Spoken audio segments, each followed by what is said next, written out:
성교 목사님 잠깐 소개를 드리면 전남 신기교회 담임 목사님이시고 해남교육복지 네트워크 대표로 계십니다. 우리 목사님께서 첫 번째 발표해 주실 때 우리 박수로 맞이해 주시기 바랍니다.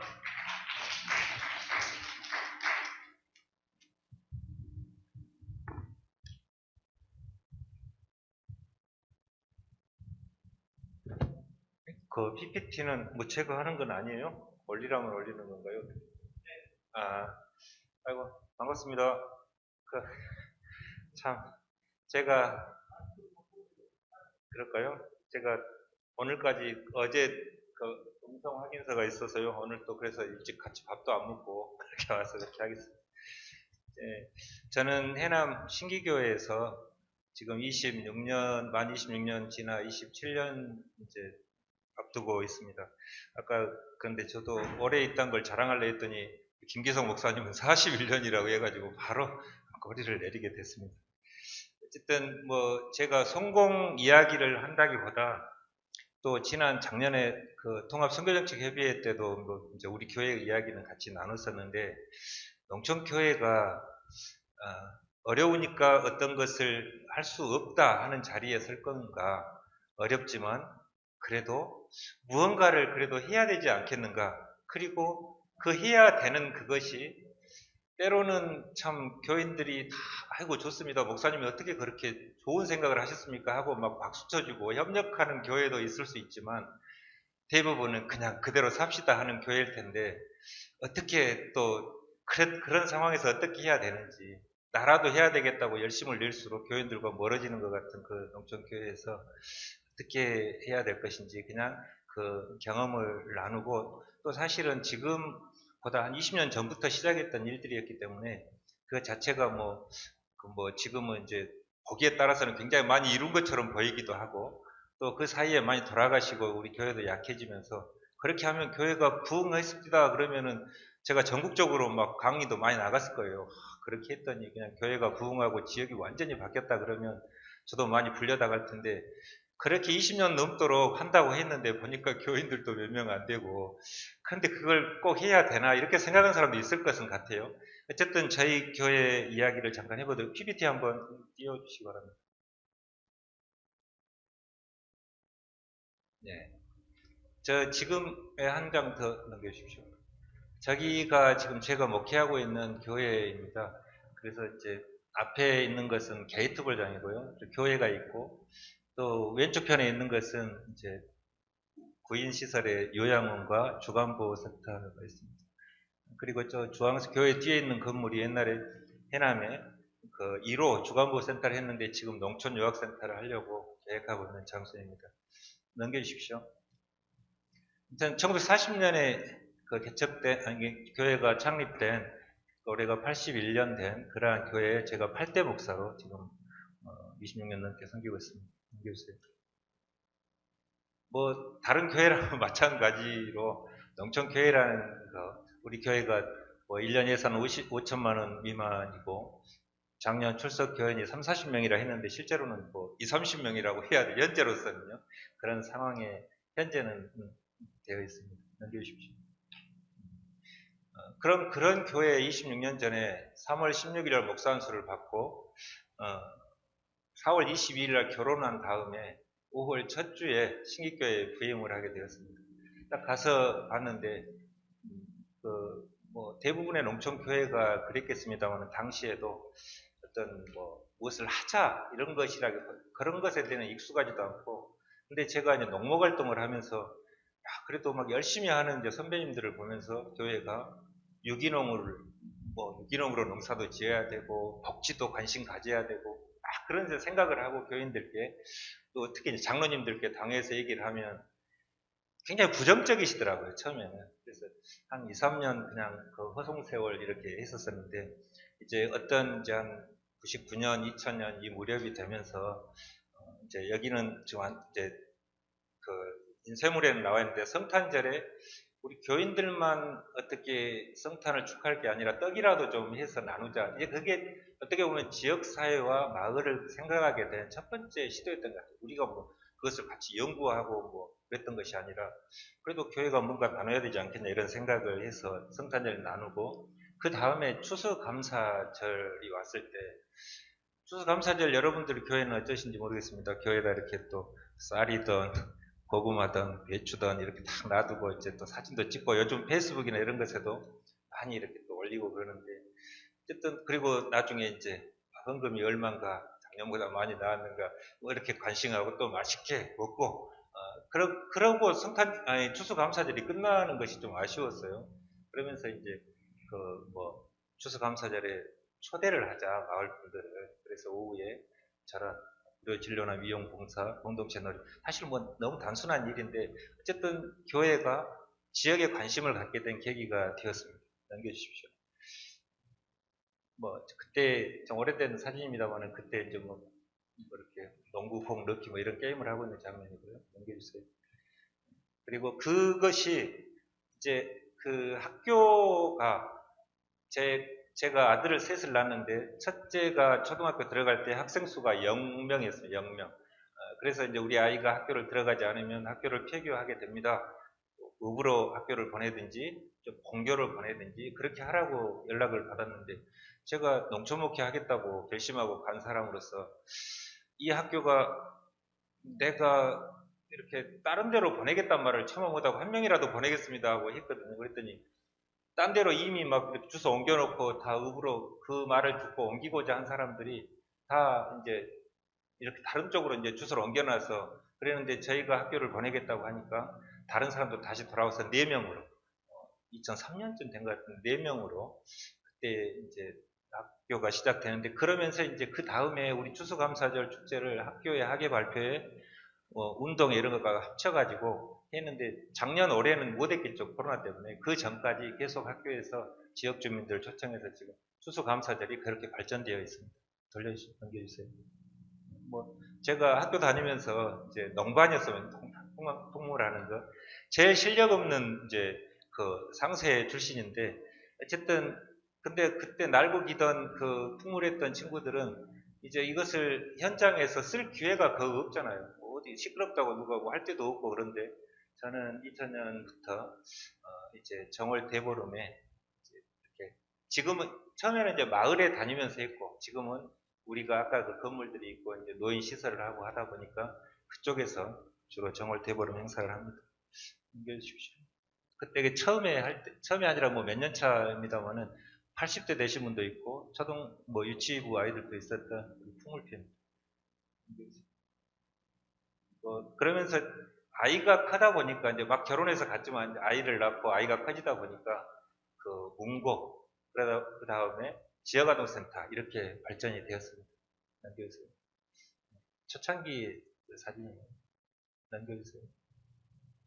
아까 말씀드렸던 그 4명의 학교는 어떻게 되냐. 1학년만 4명인 그 학교, 헌신적인 선생님이 정말 그 아이, 처음에는 이제 식당이 없었을 거 아니에요. 4명, 선생님 1명, 5명이 학교 구성원이었어요. 5,000평 되는 학교고, 뭐 이제 그런 학교에 5명일 때 밥 먹기도 어렵고, 그런 상황에서 저희들이 이제 노인 주간보호를 하게 되는데 거기 와서 이제 식사를 하게 되고, 그러면서 그 선생님이 지금도 생각해봐도 참 훌륭하신 선생님이신 것 같아요.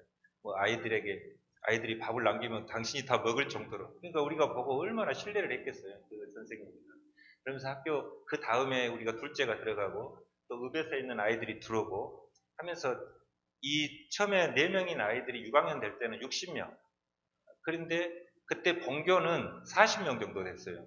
그러면은 잘했다고 이제 칭찬해 주는 사람도 있죠. 당시에 칭찬도 하지만은 여러분도 면 단위에 사시는 분은 아시겠습니다만은 꼭 면 소재지를 중앙이라고 부르잖아요. 지금 우리가 또 시골에 살다 보면 꼭 서울을 중앙이라고 나도 모르게 그 중앙에서 시골로 가는 걸 내려간다 하고 뭐 그러잖아요. 서울 간다 안 하고 서울 올라간다 하고 뭐 이런 식으로 이제 서울 중심의 생각을 하는데 면 단위도 그래요. 면 소재지에 다른 학교들은 다 폐교되고 우리만 지금 분교로 격화돼 가지고 있는데 그 분교가 60명이 되고 본교가 40명이 됐을 때 굉장히 그 사람들이 이제 그 위기감을 느꼈던 것 같아요. 그러면은, 야, 우리도 더 노력해서 우리는 100명 만들자. 이래야 될 거 아니에요, 본교 사람들은. 그런데 너희들이 어떻게 외지 사람들 데려다가 이 면을 분열시키려고 하냐는 둥 하면서 굉장히 제가 이제 같은 면을 분열시키는 사람처럼 이렇게 이제 취급받기도 했습니다. 어쨌든 지금은 60명까지 갔는데 정말 우여곡절이 많았죠.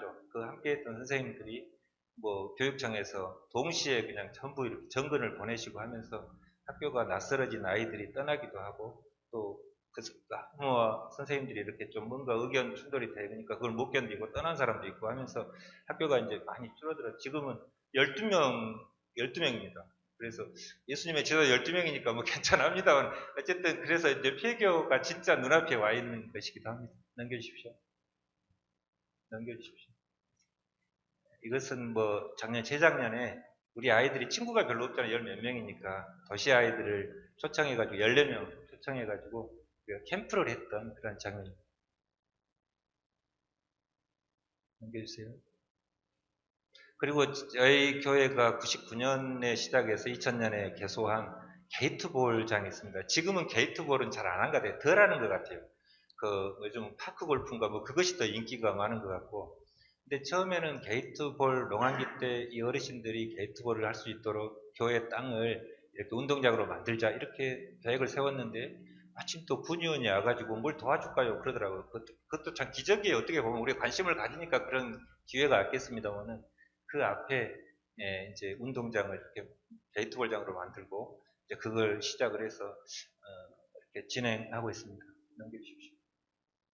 초창 저도 젊었죠. 그때 우승기를 우승해가지고 이렇게 했는 것이고 넘겨보십시오.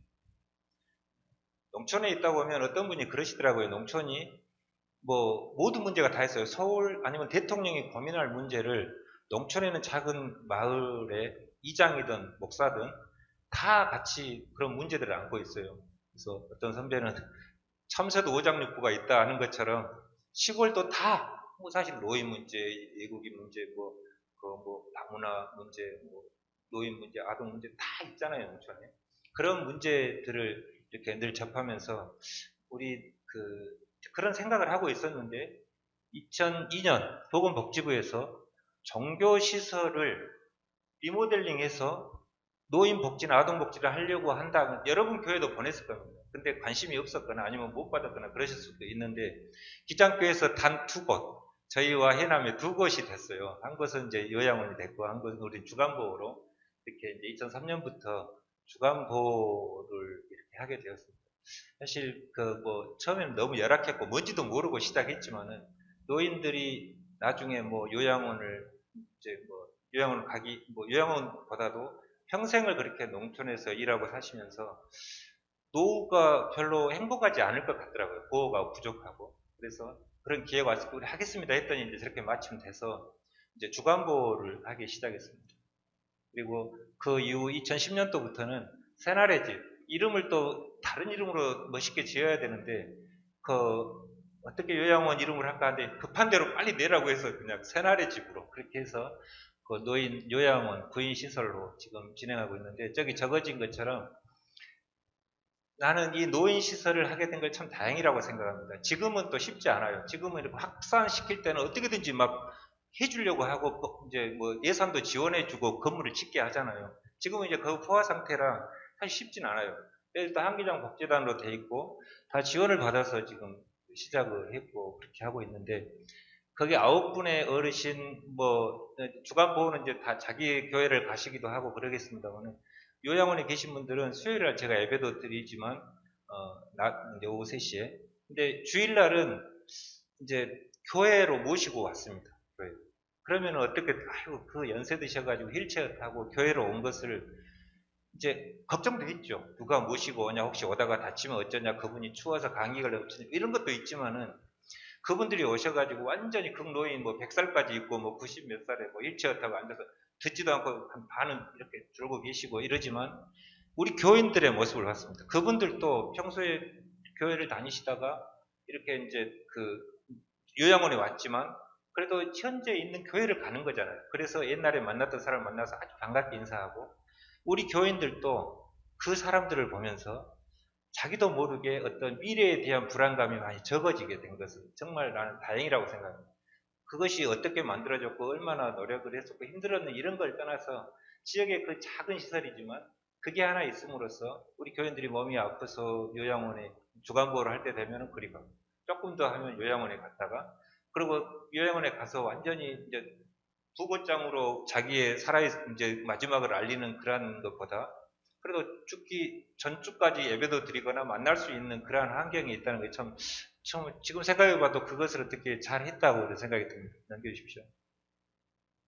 그리고 이것은 제가 지역아동센터라고 아이들 이제 공부방을 시작을 했었는데 저는 어떻게 혼자 하는 걸 싫어했던 것 같아요. 생리적으로. 연대하고 연합하는 것을 굉장히 제가 이제 많이 했었던 것 같아요. 그래서 연합회를 만들었고 연합회 중에서도 우리가 그때 당시에는 삼성 꿈 장학 보른교회 장학재단이었고 지금은 삼성 꿈 장학재단인데 26년부터 지역 교육 네트워크 거기는 처음에는 3억 지금은 2억 5천인가 그것까지 할 수 있는 큰 규모의 사업을 전국에 10군데가 하는데 저희들이 9년 동안 그것을 사업을 진행했었습니다. 넘겨주십시오. 이제 뭐 농촌이라는 거 이제 저기를 보면은 이제 적었습니다. 농촌은 강도 만난 자와 같고 어떻게 보면 농촌의 현실은 거대한 양로원 같은 그러한 현실 속에서 우리가 이제 목회를 하잖아요.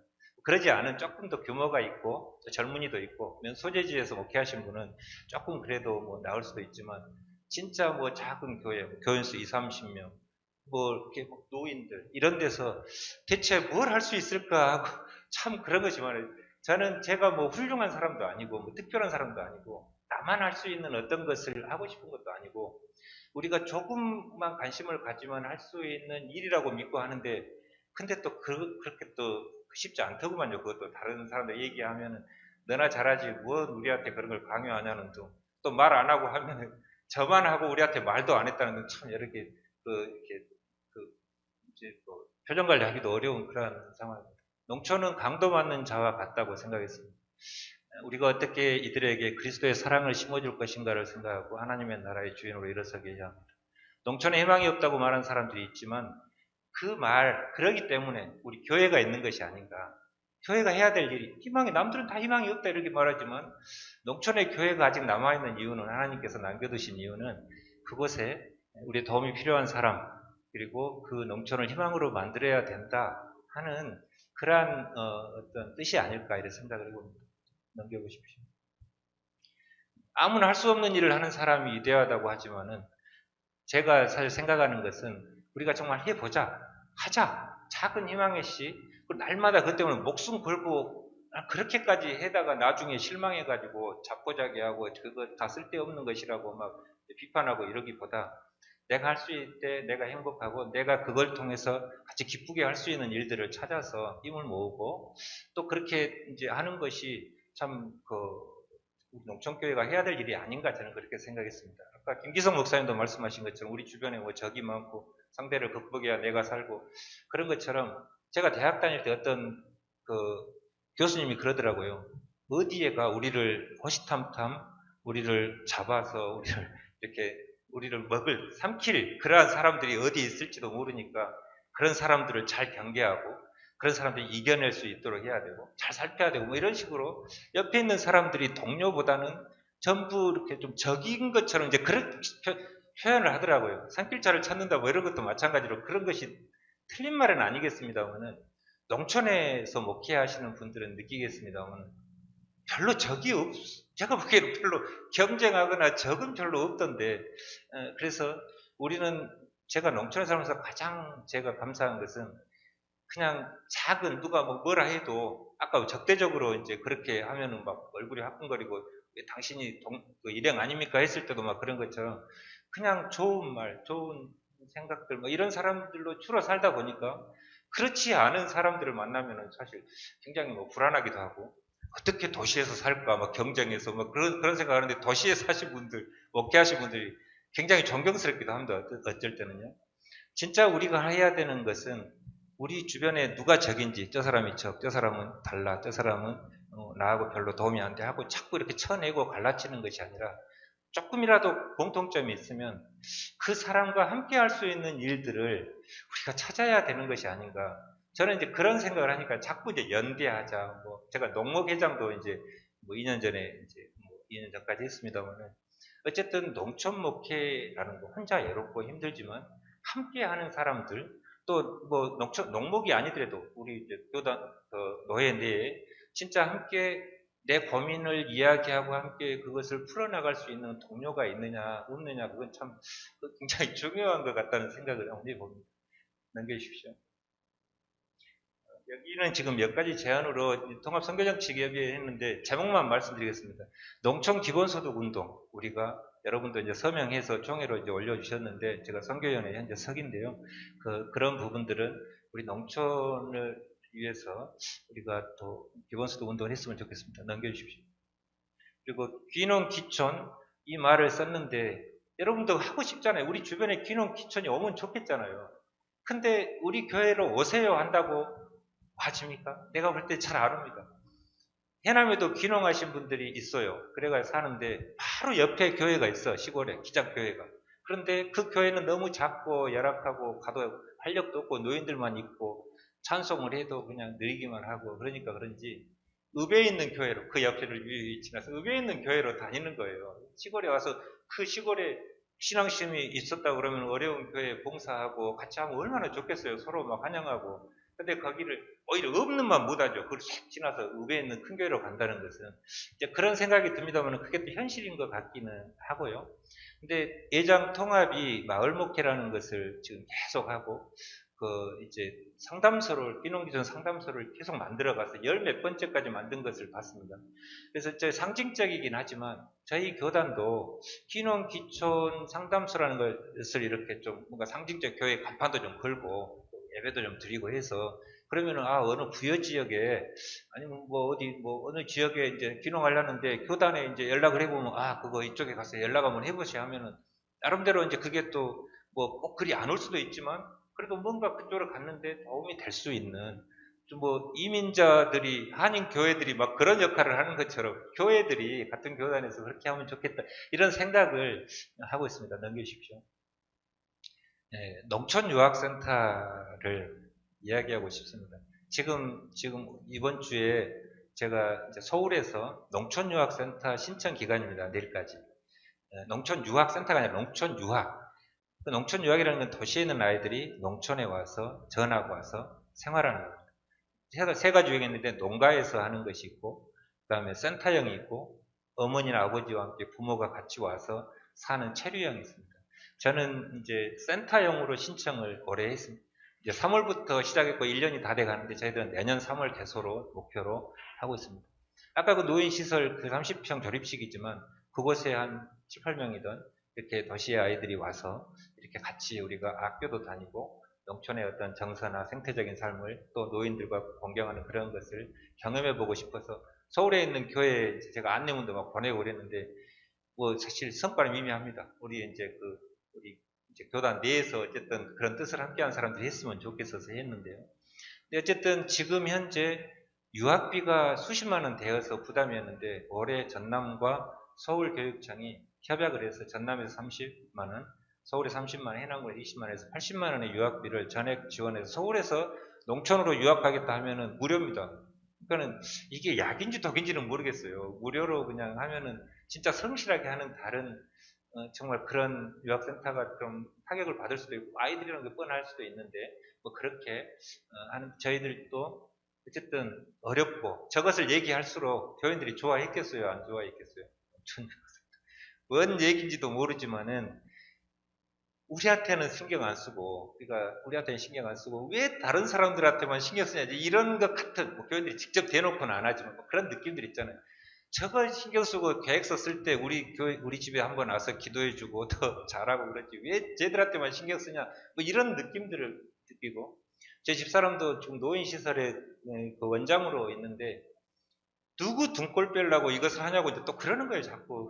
그래서 자꾸 내가 고립되잖아요 자꾸. 근데 내가 보기에는 이것이 아니면 안 되는데 그럼 어떻게 하냐 막 이제 그런 어떤 상황이 있는데 여러분들 기도해 주십시오. 목회자들은 그래도 이것을 교인들이 하자는 대로 안 하고 그냥 편한 게 좋지요 하고 사는 방법을 택할지 그래도 돌파해 가야 될지 참 이거 좀 고민이 많은데 조금 더 한번 여러분들 의견도 말해주시기 바랍니다. 지금 그렇게 농촌유학센터를 얘기하는 것은 총회 차원에서 이제 우리만의 문제가 아니라 옛날에는 농촌교회로 수련회도 오고 그랬잖아요. 근데 지금은 농촌교회 수련회 할 만한 장소도 없고 다 허름하고 아이들도 없으니까 교육과는 다 폐허가 돼 있고 그럴 텐데 그런 걸 거쳐서 할 수 있겠는지 그런 의지를 가지고 한다면 같이 좀 해봤으면 좋겠다는 생각이 들었습니다. 넘겨주십시오. 이런 것이 지금 제가 안내 홍보물을 만들었던 거예요. 넘겨주십시오. 넘겨주십시오.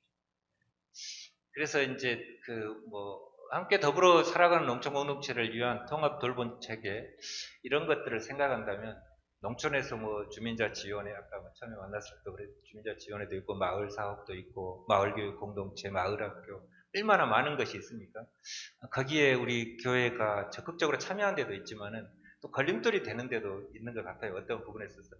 근데 같이 어쨌든 같이 야 그래 수고한다 한마디라도 해주는 것은 참 마을에 뭔가 새로운 동력과 그 어떤 좋은 씨앗을 뿌리는 그러한 계기가 되지 않을까 하는 것이 제 입장인데 또 목회자가 예언자적이라고 이게 잘못된 것에 대해서 지적돼야 되는데 지금은 지적보다는 큰 돈이나 큰 부정이 없다 그러면 작은 꺾기를 갖고 이런 거 한다 그러면 나도 함께 하고 좀 협력하는 것이 좀 좋겠다 이런 생각이 드는데 그 역할을 교회가 건물도 있고 회의 공간도 있고 예산도 있고 사람도 있다 그러면 교회가 농촌에 정말 버팀목이 되는 그러한 것들을 좀 만들어가야 되지 않을까 하는 생각들을 해봤습니다.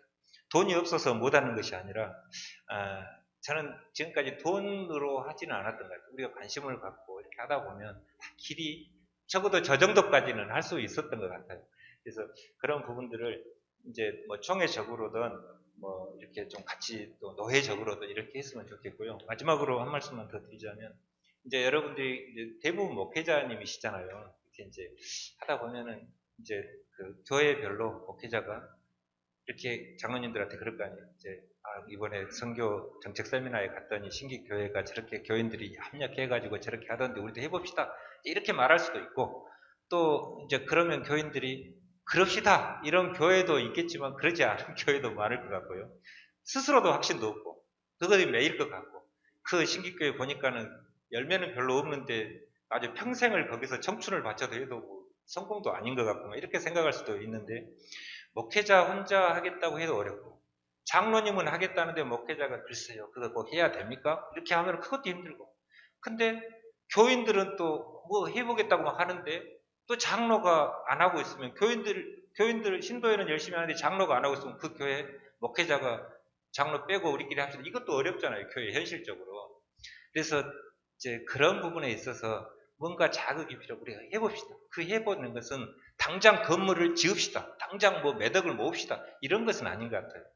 어쨌든 뭐 무슨 그런 공부를 하든 어느 그런 교회를 가보든 뭔가 또 자극도 있어야 되고 저희 교회 같은 경우는 처음 선교를 시작할 때 100만 원의 선교비를 교회에서 이것 좀 교인들을 위해 쓴 게 아니라 지역사회를 위해 쓰겠습니다 하고 말하는 것도 동의하기 어려운 그러한 구조라는 것 합니다.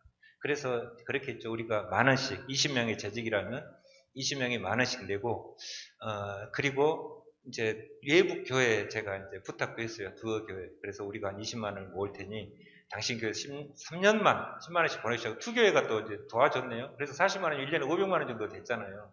그래서 그렇게 하면 게이트 불장을 하든 뭔가 좀 탄력이 좀 이렇게 좀 있었습니다. 그리고 4년 전에 돌아가신 그 장로님이 뭐 한다 그러면은 그냥 뭐 그런 게 해야 됩니까? 이랬다면은 진작 저는 뭐 그 교회를 나왔을 겁니다. 근데 그 전에 교회가 지역을 위해서 앞서가는 교회였는데 어느 순간 교회가 사회를 따라가기도 벅차고 그런데 목사님이 오셔가지고 그렇게 하는 것이 너무 감사하다고 하면서 그냥 막 그분이 전적으로 이렇게 협력하시는 거예요. 그러니까 나도 그 말에 진짜 내가 잘한지 알고 막 또 나는 나대로 하고 장로님대로 하다 보니까 여기까지 왔어요. 근데 그분이 돌아가셨어요. 지금 장로님들은 또 달라요. 자기 일이 있고 그러다 보니 참 저도 요즘 애로움은 있습니다만은 어쨌든 교회 안에서 단순간에 이렇게 할 수 없어요. 20년이 넘은 이제 지금 결과입니다만은 지금 저것도 잘했다고 말할 수 없을지도 몰라요. 그러나 우리가 지금까지 사람들을 돌보고 아이들을 위해서 쏟았던 정성이나 또 이런 모든 것들이 헛된 것은 아니었다 생각을 하고 그래서 그 농촌의 작은 교회들이 건강한 지역을 만드는 중요한 역할들을 그 센터 역할들을 하면서 그래서 그 지역에 가면 뭔지 모르는 좋은 분위기 이런 거 있잖아요. 그가 뭐 날카롭고 사람들이 서로 싸우는 것 같고 그런 것이 아니라 왠지 그냥 따뜻하고 아까 말한 대로 하면 이제 또 환대하고 것 같고 기쁨이 넘치고 이런 것은 교회가 할 수 있는 일이지 않을까 이런 생각이 듭니다. 저는 뭐 주소가 없이 뭐 이쪽 저쪽을 했습니다만은 그 다음에 뭐 나온 거 한번 봐보십시오. 예, 우리 교회에서 이제 뭐 우리 교회 119 해가지고 교인들 집에 가서 이제 교인들이 이제 봉사하는 뭐 그런 장면을 좀 보여줬습니다. 이상 마치겠습니다. 예.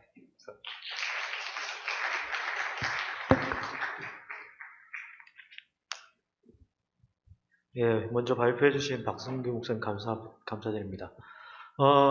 여러분께 여쭤볼게요. 예, 한꺼번에 다 이제 발표가 끝나고 나서 한꺼번에 질문을 하시는 게 어떨까요? 지금 한 분씩 하시는 게 좋을까요? 예, 끝나고 한꺼번에 하는 거. 예, 예, 네, 알겠습니다.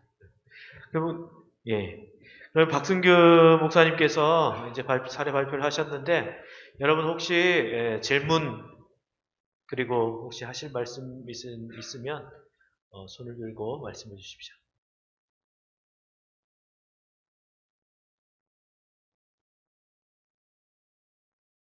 네, 목사님. 오셨어. 마이크. 네.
아무튼 질문도 없으면 좀 쓸쓸했을 건데 질문이라고 해주셔서 감사합니다.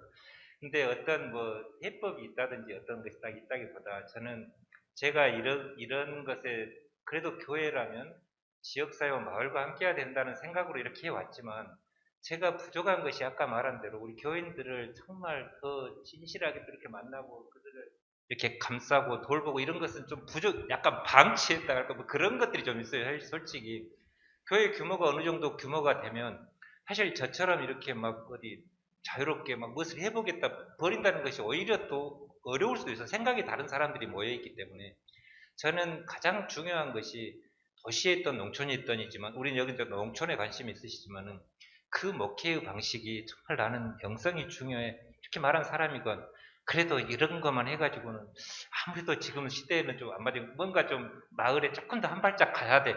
그런 모든 사람들이 서로 존중하면서 그렇게 용납되는 그런 것이지 않을까. 난 농촌에 산다는 것 자체만으로, 농촌 목회한다는 것 자체만으로 나는 그 사람들이 너무 좋아요. 농촌, 교인들도 좋지만 농촌에서 목회하는 사람 자체. 왜 당신, 이제 나한테 그것이 목회다냐고 비아냥거린 사람들도 있었지만은 서로 어쨌든 자기가 생각하는 그것을 하되 조금 더 자기의 어떤 마음을 열고 서로 맞이해 준다 그러면은 길이 있다. 연대를 하려면. 그걸 안 하면은 결국 진짜 능력 있거나 보조라 뭐 이렇게 뭔가 좀 영향력이 있는 사람 쪽에 줄은 설 수 있겠지만 내가 주인으로서 정말 교인들과 함께 뭔가 그 지역의 중요한 역할을 하기는 어려울 거다. 서로 존중하면서 함께 하되 결국 옆에 있는 목사랑 같이 아니 100명의 목사가 모인다 해도 교회 일은 또 달라요. 어차피 교인들과 해야 되는 거죠, 교인들. 그래서 그 교인들이 원하는 이제 무엇을 뭐 부정한 것이 뭘까도 생각하지만 그 교인들과 함께 설득을 하든 아니면은 뭐 어떻게 어떤 방식으로 하든 그러면서 그러한 노력들을 서로 존중해주고 연대하는 것은 어떤 방식일지는 모르겠어요. 아무튼 서로 농촌에서 목회하는 사람들 이런 것은 안 돼. 이건 역사의식도 없어 하고 이렇게 재단하지 말고 진짜 어렵고 힘든 상황에서 농촌에서 목회하는 그 사람 모두를 존중하고 사랑하면서 한다. 그런 것을 저는 출발하고 싶은 생각이 듭니다.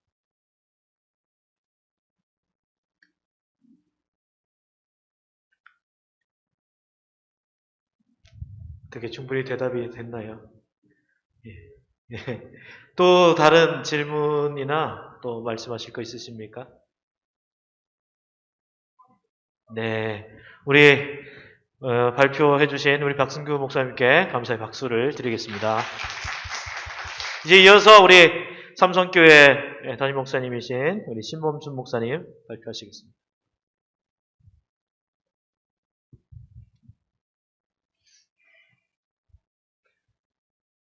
저는 발표라고 하는 것보다도 제가 고민이 많다. 여러분이 아시다시피 우리 박승규 목사님이 얘기했던 것들이 좀 교회와 사회의 연결인데 저는 그 교회 안에서의 운동을 해왔거든요. 부활절이면 부활절 나름대로의 프로그램을 갖고 그리고 추수감사절이면 추수감사절의 나름대로 프로그램을 갖고 그때랑은 이제 우리 교회 교인들이 조금 많았기 때문에 추수감사절 그런 때랑은 1부 예배만 드리고 2부 예배는 공동체 축제를 해봤습니다. 또 돼지 한 마리 잡고 돼지고기를 먹으면서 이제 우리 옛날 그 추수의 기쁨을 한번 누리면서 제가 그래서 뭐 홀태질 그런 것도 한번 우리 교인들과 해보고 마을 사람들 불러다 해보고 새끼 꼬는 것도 한번 해보고 그런 가운데 속에서 이제 몇 년을 해왔는데 그리고 이제 교회에서 특별히 이제 교회 말하면 생일날이 있잖아요. 창립주일날. 창립주일날은 시골 사람들은 옛날에 저도 어렸을 때 부모님, 어르신 생일 때 다 초청을 하잖아요. 그래서 초청을 해가지고 이렇게 프로그램을 해보고 그랬는데 그런 것을 이제 못하다 보니까 교인들이 자꾸 세상을 떠나고 하다 보니까 참 고민된다라고 하니까 우리 서기회 목사님, 김용기 목사님이 그런 고민 좀 얘기 좀 해보시라고 해가지고 그런 고민 없고 작년에 우리 교회에서 했던 프로그램을 조금 그냥 이야기해 드리려고 했습니다. 그래서 작년에 저는 그 목회 초점이 일단 성서다라는 생각을 가지고 있기 때문에 교인들 적어도 한글을 읽을 수 있는 분들은 1년에 1독하는 것. 그전에는 코로나 전에는 제가 1년에 교인들과 꼭 성경 1독을 했습니다. 100일 동안 새벽에 모시고 나와가지고 1독을 하고 가을에서는 이제 신약을 1독을 하고 겨울에 이제 11월 달부터는 구약과 신약을 1독을 해왔어요. 몇 년을 그렇게 쭉 해왔는데, 그래도 이제 요즘은 연세가 들고 교인이 없는 가운데 속에서 그렇게는 못해도 집에서 일독 운동을 계속 해오죠. 그리고 이제 작년부터 성경 필사를 운동을 했습니다. 그래서 작년에 22명에서 13명으로 이렇게 기록했는데, 우리가 2000년도에 일독 필사 운동할 때는 22명이 참석했는데 올해는 13명이 참석했어요. 그만큼 급속도로 이제 농촌이 연세가 들어가서 작년에 쓸 수 있었던 분들이 아유 목사님 올해는 못 쓰겠어요.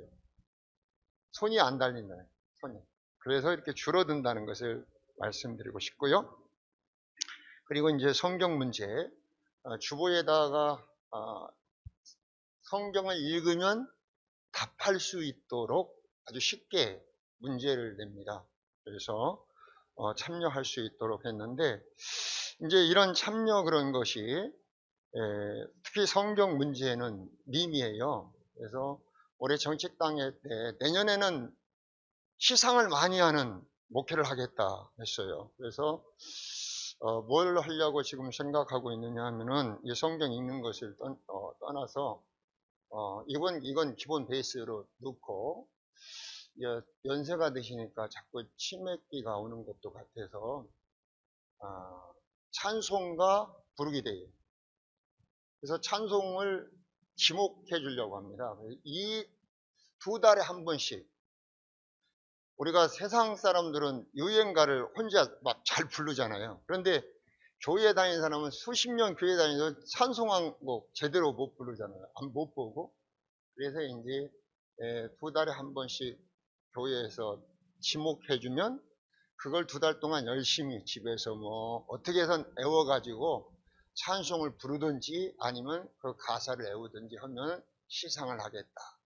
그래서 그렇게 하고 85세 이상 되시는 분들은 혼자 우리가 젊은 후배 목사가 그런 말을 하더라고요. 가보니까 주기도문과 사도신경을 써놨어요.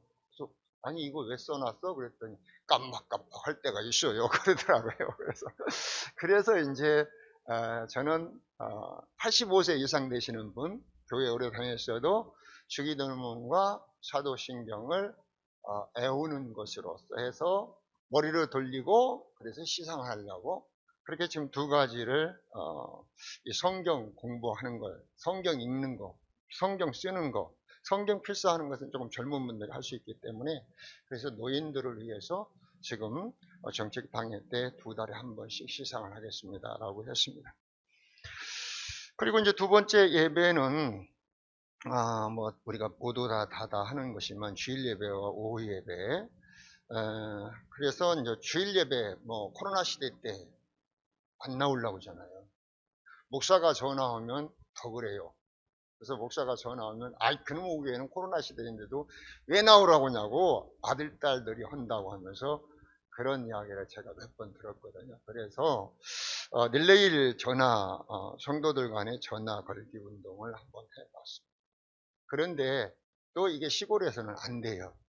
이제 제가 어디까지 가다가 끊어지는가 한번 확인도 해봤는데 A, B, C, D 딱 해가지고 당신부터 시작해서 이렇게 한 바퀴 돌아서 마지막 B가 나한테 전화 올 수 해라. 그런데 분명히 출발을 했는데 도중에 안 와요. 그래서 이제 어디에서 끊어졌는가 보면은 잊어버렸다는 사람도 있고 자기가 누구한테 전화해야 될지를 몰라서 못했다는 사람도 있고 그래서 이것도 이제 제가 작년에 한번 그렇게 해보니까 또 이제 노하우가 잡혀지더라고요. 이것을 팀별로 나눠야 되겠다 하는 생각을 올해는 해보게 되었습니다. 그리고 수요 예배, 뭐 말씀 공부, 성경 주에는 우리가 다 하는 것이고요. 재정은 뭐 11조와 감사인데 저는 11조와 감사에 대해서 지금 우리 17년, 18년째인데 단 한 번도 설교를 안 했습니다.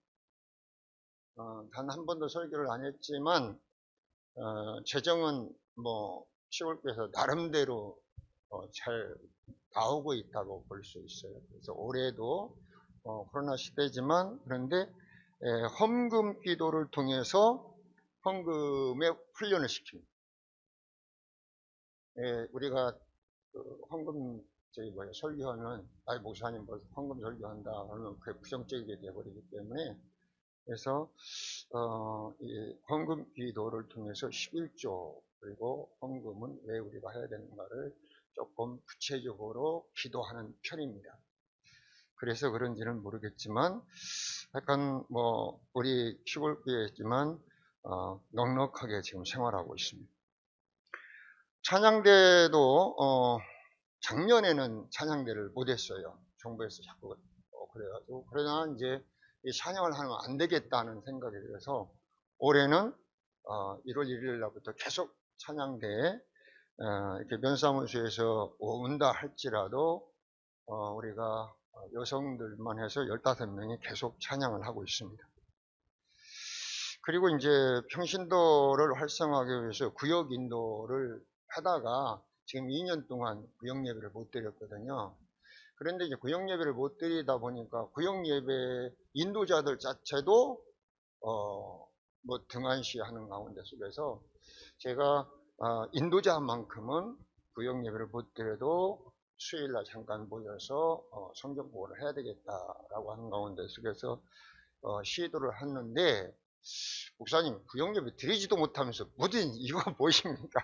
하는 말이 있어서 저는 이렇게 성도님들이 한번 부정적으로 얘기하면 막 끌고 가려는 스타일 아닙니까? 그렇습니까? 그러면 올해는 여기까지. 그래서 이제 처음 한 2달, 뭐 아까 우리 서울 김 목사님도 말씀을 드렸지만 올해 한 중간 정도 되면 구역 예배를 드릴 줄 알았거든요. 지금까지 못 드리는데 그래서 이제 구역 예배 인도자 공부도 도중에 못했다는 이야기입니다. 그런데 이제 이러한 현실 속에서 제가 자꾸만 이제 영적으로 얘기해서 그런지는 모르겠지만 이번에 가을에 이제 대신방을 한번 했습니다.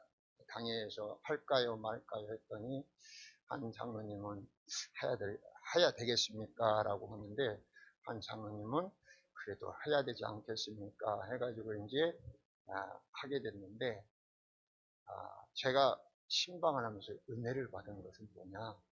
92살 먹은 권사님이 88살 먹은 부인 권사님이 치매 때문에 거기를 가야 되거든요. 중환자를 가야 되는데 전화를 해가지고 우리 각 씨가 가기 전에 와서 예배 좀 드려달라. 그래서 이제 우리 예배 신박 대원들하고 8시 반에 갔거든요. 8시 반에 갔는데 92살 먹은 그 남자 권사님이 청소를 싹 해놓고 자부동을 싹 깔아놓고 예배를 기다리고 있는 그 모습 속에서 그리고 이제 주간보호센터에다가 전화해서 오늘 우리가 예배 드리니까 예배 드리고 전화하면 다시 오십시오. 그런 이야기 속에서 예배를 드리는데 찻집이었거든. 1구역 찻집. 얼마나 감동이 됐는지 모릅니다. 그래서 조금 우리가 코로나 시대라고 할지라도 우리가 자꾸 예배 중심으로 우리가 하려고 하면은 이렇게 되는구나 하는 생각을 했고 그리고 이제 그런 상황 속에서 우리가 항상 이거 헌금에 민감한데 어떤 분들은 2년 동안 신방을 못했잖아요. 대신방을. 그런데 정말로 목사를 감동시키게 하는 한 집에서 우리가 상상할 수 없는 헌금을 하는 그런 모습을 세 가정에서 보면서 엄청난 은혜를 받았습니다. 그렇기 때문에 이런 상황 속에서도 우리가 말씀과 그리고 예배로 회복해야 되겠다는 그런 생각을 했고요. 그리고 이제 선교는 대외와 대내는 재정적으로 일단 하고 있습니다. 재정적으로. 그래서 몇 교회를 이렇게 그리고 하고 있는데 이제 작년부터 이제 제가 조그마한 뭐 노는 공터 그런 걸 찾아가지고 선교를 위한 농사 짓기를 합니다. 작년에 콩을 96kg 했거든요. 올해는 106kg인가 107kg 하고 고구마도 조금 심어가지고 100만 원 콩과 고구마 가격이 그렇게 나와서 저 해남에 있는 어떤 교회가 창문 고치는데 힘들다고 해서 100만 원을 그쪽으로 선교를 했습니다. 그런데 이걸 하다 보니까 이제 거기에 같이 동참하시는 분들이 있잖아요. 그래서 내년부터는 육체로 선교하는 날을 선포해야 되겠다. 이제 올해도 이제 오늘 고구마 캐는 날입니다. 오늘 콩 말하자면 우리가 이 콩 타작이랄까요? 하는 날입니다. 참여하실 분 참여하십시오 했더니 목사님 우리도 되게 바빠요. 시기가 딱 떨어지니까 그래서 바쁜 가운데 속에서도 이제 몇 분이 동참해 주셔서 고구마 캐는데 도움을 줬고 콩 타작하는데 이렇게 같이 해서 했는데 이러다 보니까 이제 내년에 콩 농사는 어떻게 질까? 그리고 고구마 농사는 어떻게 질까? 하다 보니까 야, 고구마 농사 지는 것이 시골에서 선교하는 것이 가장 좋을 것 같다는 생각을 했어요. 올해 고구마 별로 많이 심지 않았는데 고구마 수익이 한 40 몇만 원 나왔거든요. 그걸 하고 콩값 60만 원 해가지고 그냥 다다 몽땅 보내드렸는데 고구마가 괜찮더라고요. 그래서 올해 지금 이 노는 밭을 찾으려고 지금 열심히 찾고 있습니다. 그래서 아까 이제 우리 성철환 목사님 이렇게 연대를 했는데 제가 이 농사를 지어보다 보니까 야 시골교회 목사님들이 뜻맞는 사람 두 사람 세 사람은 맞아도 고구마 한 400평만 줘도 선교를 한 400만 원 정도는 충분히 하겠구나 하는 생각을 해보게 됐습니다. 그래서 일단 뭐 선교를 위한 농사짓기 작년부터 지금 계속 하고 있고요. 그리고 이제 선교를 위해서 우리는 제가 여기 이제 삼성교회 오면서부터 월상 예배를 드립니다. 월상 예배를 드리면서 헌금 나오는 것은 재정에서 노타치. 이건 전적으로 제가 선교를 하겠습니다. 해가지고 월상 예배를 강조하고 있죠. 그래서 그전에는 월상 예배 드리면 한 70명 정도 나오셨는데 이제 모든 분이 많이 돌아가셔서 많이 나오시면 지금은 월상 예배 때 한 45명 정도 나오고 있거든요. 그래서 이제 그때 두르는 헌금은 따로 재정에서 관리하는 것이 아니라 집사님이 따로 관리해서 제가 어려운 교회 그런 소식이 들으면 그냥 선교를 하게끔 당에서 만들어 놨습니다. 그래서 작년과 올해 이제 월상 예배면서 선교를 하고 그리고 이제 그 대신 또 기도 훈련을 거기서 하는데 월삭이니까 우리 가까이 있는 사람은 그날 당신 때문에 교인들이 정말로 훈련 받는다. 조금 빨리 끝내줘라 하는데 제가 나오시는 분들 다 이름 부르면서 강단에서 기도를 하거든요. 그러면 뭐 우리 다 아시다시피 새벽 예배 끝나면 5분도 못 돼서 가시잖아요. 그래서 제가 기도하니까 못 가시고 이제 있는 거예요. 그러니까 이건 기도 훈련이 아니라 벌 받고 있다.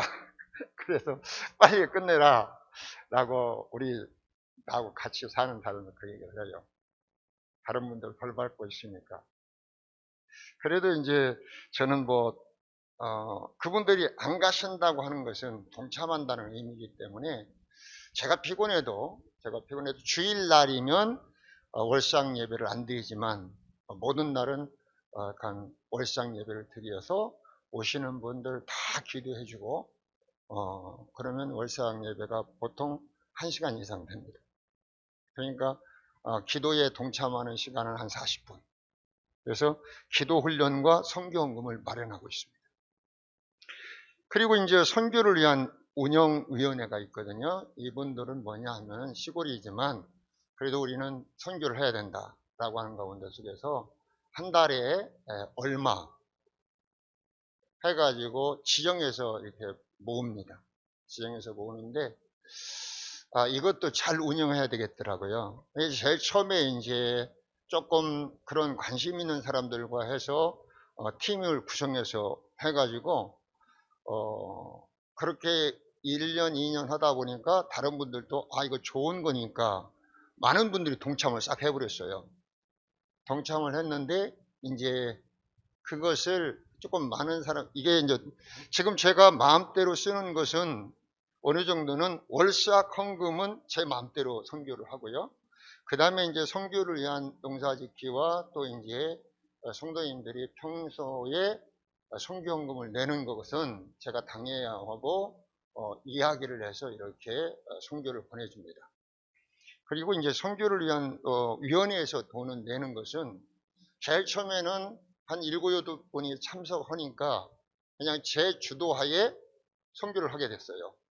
그런데 이제 몇 년 하다 보니까 이거 좋은 제도구나 라고 하는 것을 스스로가 느껴지니까 거기에 많은 분이 동참을 했는데 그때 그분들하고 같이 협의하지 않고 거기에서 이제 조금 말하는 권사님이 이번에 이런 일이 있는데 거기에 선교하면 어떻습니까? 라고 해서 그것도 좋겠네요 해가지고 우리 교회 성도님과 관계된 사람한테 선교를 해버렸습니다.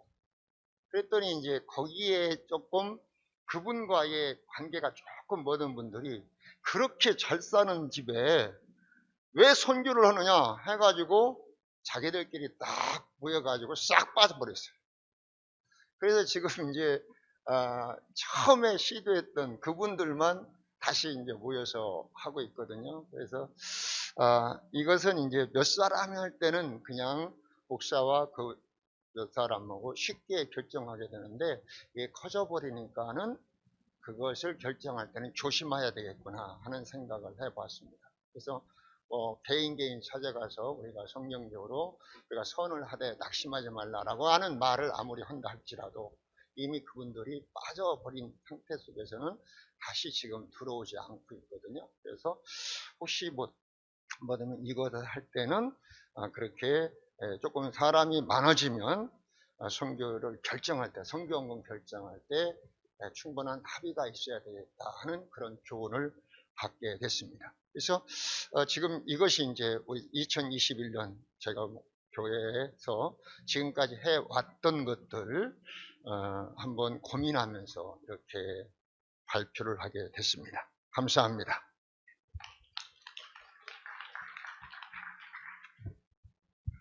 네, 우리 신범순 목사님 발표 감사드립니다.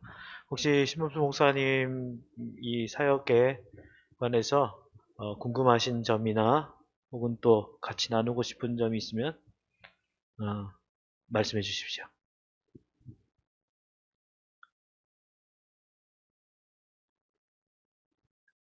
빨리 끝내자는 거죠? 네, 목사님.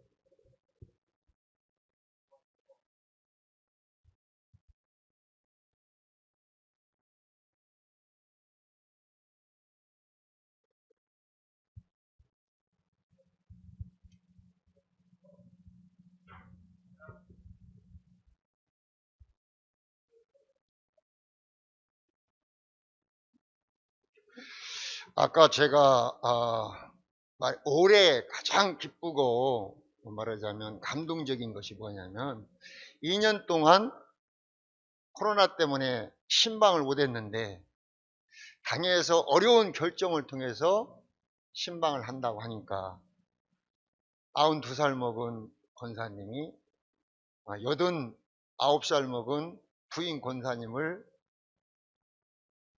말하자면 주간산터에 보내기 전에 예배 드려달라고 하면서 그래서 8시 반에 가보니까 예배 모든 것을 다 준비하고 기다리는 모습 속에서 감동이 됐고 은혜가 됐다고 제가 말씀을 드렸습니다. 올해 네. 그리고 이제, 어, 우리 집사람이 그래요. 여보, 당신 나이가 세상적으로는 은퇴 나이인데 무슨 지금 농사 져가지고 선교하느냐고. 그런데, 제가 이 선교의 목표를 가지니까 그 농사 지는 것이 너무나 행복해요. 그래서, 작년에 농사 지었던 곳은 우리 성철아 목사님한테 한번 노타리로 틀어달라고 했다가 그 동네 사람한테 뺏겼습니다. 그 돈이 동네 친구, 자기 친구 거라고 하면서 그분하고 이렇게 전화를 해가지고, 이제 올해만, 작년에만 농사 져라 해가지고 이제 뺏겼는데, 이제 제가 이렇게 농사를 조금 져다 보니까 교회 안 다니는 사람들이 도대체 목사가 왜 농사를 지려고 그래? 왜 농사를 져? 그 소리가 나요. 그러니까 이제 우리 교인들이, 우리 목사님이 선교를 하려고 한다. 선교가 뭐냐? 어려운 교회, 그리고 어려운 목회자 조금씩 도우는 것이 선교다. 우리 교인들의 입에서 선교라는 단어로 이웃에게 전달하고, 저 목사가 그냥 우리들처럼 농사 져가지고 입만 북해하려고 하는 것이 아니라 선교하려고 하는구나. 그런 것을 이제 몇 사람이 이제 알게 되는 것에 대해서 또 제가 뿌듯함을 느끼고, 그래서 이제 내년도 이제 제 농사를 통한 선교 목표는, 이건 뭐든 건데, 내년에 콩을 300kg 하는 것이 내 목표예요. 그래서 300kg 하기 위해서 지금 콩 좋은 씨앗을 2kg 사다 놓고요. 그리고 그 씨앗으로 생각하면 300kg가 나올 것 같고, 또 신콩이 올해 107kg 했기 때문에 신콩을 검정콩을 한 300kg, 신콩을 한 150kg 하려고 하는 것이 내 목표고, 그리고 고구마를 조금 더 심어서 지금 해외 선교사가 이것 좀 해줬으면 좋겠어 라고 이제 엊그제 전화를 해서 기도해보자 했는데, 그렇게 해가지고 내년에 제 농사 선교 목표는 그 선교사한테 차를 한 대 사주는 것이 제 목표가 되어버렸습니다. 그래서 아까도 말씀드렸지만 내년에는 이제 구체적으로 노동을 위한 선교의 날 선포해서 장로님들 나오시라고 해서 그렇게 하려고 하는 것이 내 기쁨이라고 하면 시골교회에서 목회하면서의 기쁨이라고 감히 말씀드리고 싶습니다. 네.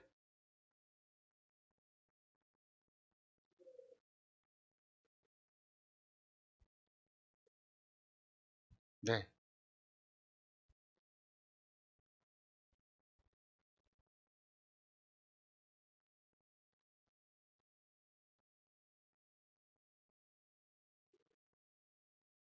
네.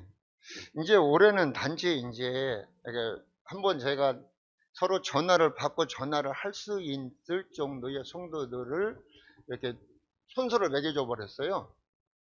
근데 그걸 이제 1번 아무개, 2번 아무개 쭉 써가지고 이것을 줬으면 괜찮았을 텐데, 그거 없이 이제 순서를 다 줘서 아무개 집사는 아무개, 아무개 집사는 아무개 그렇게 했는데, 이제 그래서 이제 내일은 기쁜 날입니다.